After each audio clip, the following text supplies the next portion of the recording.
The order cracked through the air like a whip. Harsh, sharp, impossible to misinterpret in its urgency. Yet somehow, no one moved. The young soldiers froze, their eyes darting toward one another, trying to read in their faces what they could not understand in the command itself. The general stood like a pillar of iron in the middle of the hall, his chest rising with controlled breath, eyes locked on something, or someone, beyond the sea of uniforms. His voice had carried the weight of war, the kind that could stop a man mid-step, but this time it was different. There was something in the tone, an undercurrent that spoke of memory rather than orders, of ghosts rather than the present. And then, without hesitation, without question, the cleaning lady dropped her mop, straightened her spine, and stood at perfect, rigid attention. Every eye followed her, as if pulled by invisible strings. The bucket beside her wobbled on its wheels, the soapy water trembling in the stillness that followed. She was no longer the woman who quietly mopped the marble floors of the parade hall. She was transformed, her back unbent, her chin lifted, her hands pressed along the seams of her trousers with soldier's precision. Her gaze was locked on the generals, and though she said nothing, the room could feel something pass between them, something that made the young soldiers shift in their boots and the officers glance uneasily toward the floor. To them, she had always been just a quiet figure in the background, invisible in her dark uniform, with its faint smell of disinfectant, a figure they might nod to in passing, but never truly see. And yet here she was, holding the general's attention with the kind of silent authority they had only read about in history books. Her name was Anna Kowalski, though few here knew it. Fewer still knew that 20 years earlier she had worn a different kind of uniform, one that was now folded neatly in a cedar box at the back of her closet. Back then, the cloth had carried the weight of her country's flag, and on her shoulder had rested not a mop handle, but the cold steel of a rifle. She had marched across deserts where the heat shimmered like an illusion, and through forests where the shadows never seemed to end. She had lost friends in places so far from home that their names seemed to echo only in her own memory. And when she had returned, it had been in silence.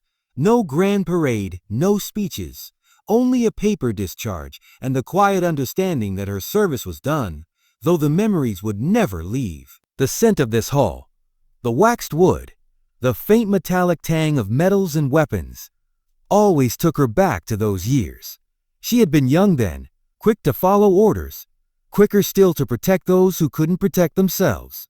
But war leaves its marks in strange ways. On her, it had left a habit of silence, a discipline that never faded, and a grief she wore like an invisible medal. Today had begun like any other.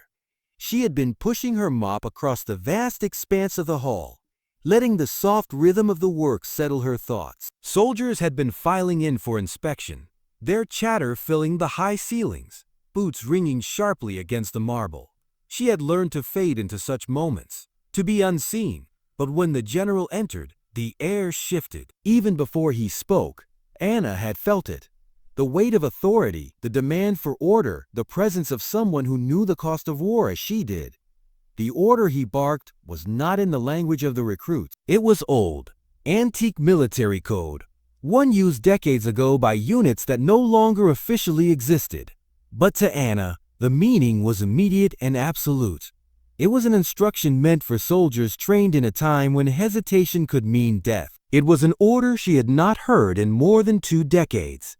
Yet it called her body into position before her mind had even formed the thought. The recruits looked to each other, unsure whether to laugh or apologize for their inaction. The officers shifted awkwardly, embarrassed for them, but unwilling to step in. The silence swelled, pressing against the walls until it felt as though the building itself were holding its breath.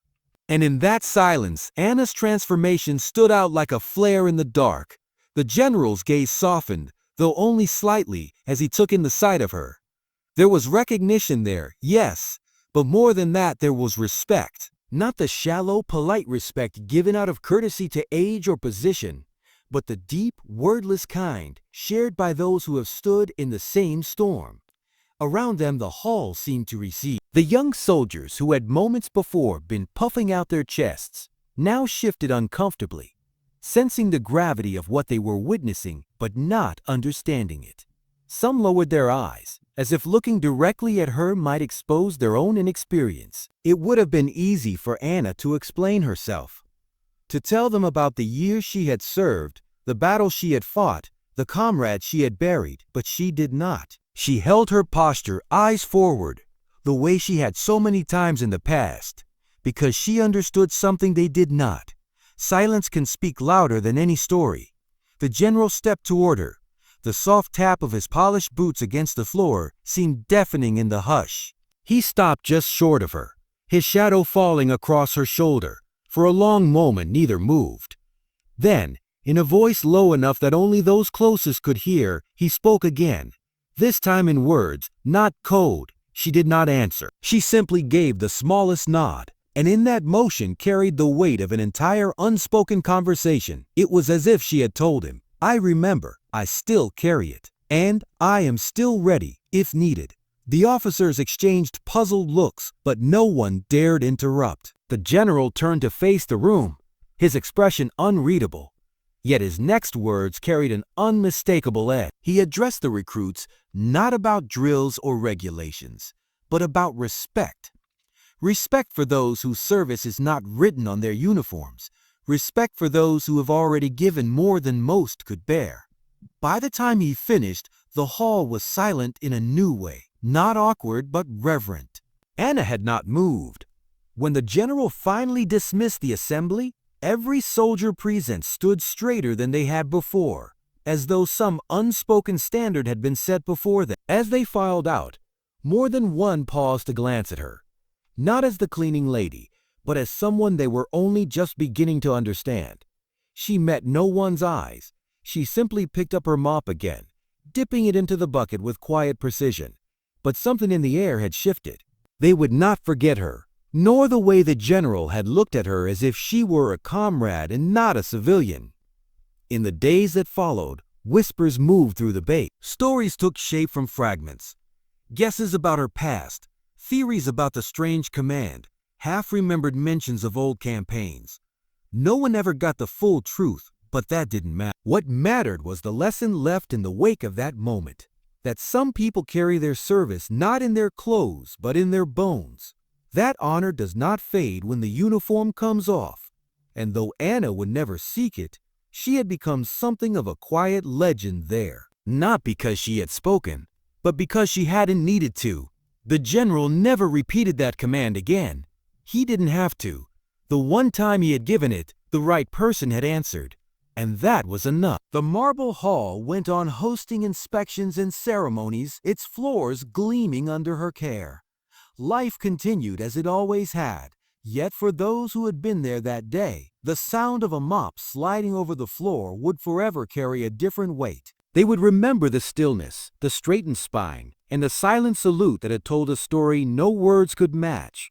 Respect, after all, is not always taught in drills.